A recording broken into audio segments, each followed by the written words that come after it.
Hello, everybody. This is Tara here. In today's vlog, I want to talk about September equaling school, starting back. I'm so happy the kids are back in school. My eldest started school yesterday, and yesterday I had to bring my son to his induction day because he does go to special needs school. Let's try to get him, see the teacher, see the classroom, sort of transition.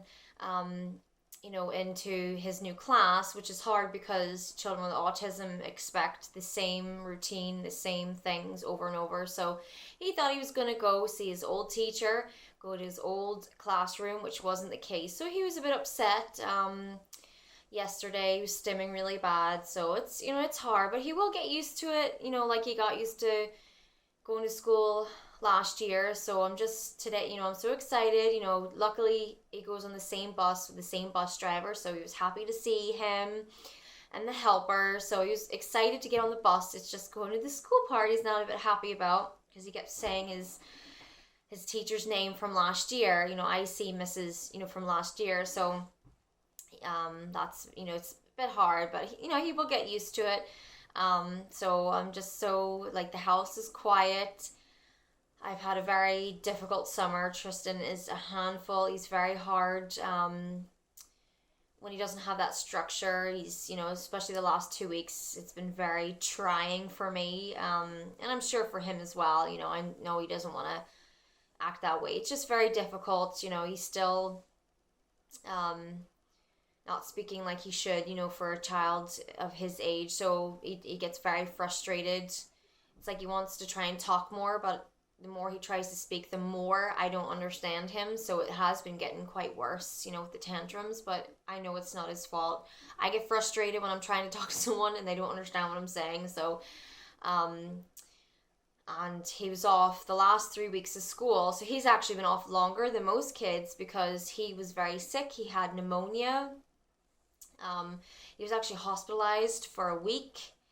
It was very difficult, and that was really really hard. Have any child that has to be hospitalized, for a week, taken out of their home environment, is not well, being stuck with needles, is difficult. But when you have a child with autism, it is 100 times worse. I mean, it took like 4 nurses, me, and 2 doctors to hold him down to get the line in because he needed antibiotics through a drip because he was very very sick. And it's frustrating because Tristan, he doesn't know how to tell me when he's not well. I just knew from him having a very high fever for a long time. He had it for 3 weeks, and you go to the GP and they say, oh well, as long as it goes down with medicine, it's probably just something viral working on him. And then I brought him back again like the second week. He's 2 weeks, and oh no, I think it's just viral. Sometimes it takes a while. And then I brought him back the third week, and I was like, I'm not happy. I finally gave him antibiotics. He was on it for 4 days. He was getting worse. I took him to the emergency room, brought him to the doctor, did bloods. They listened to his lungs. They were definitely, nothing. His lungs, his breathing's fine. His lungs are clear. We just think it's viral. His throat was a wee bit red. They were like, well, maybe that's what's been, causing it. Just, go home and just continue with the antibiotics. And the very next day, Tristan, meanwhile, he was usually Tristan is hyperactive. He never stops, but he was just lying on the couch, wasn't eating, he wasn't drinking. And the day after, he was very lethargic and just sort of moaning. He was just lying. I knew something was wrong, and then I looked at his fingernails and his toenails.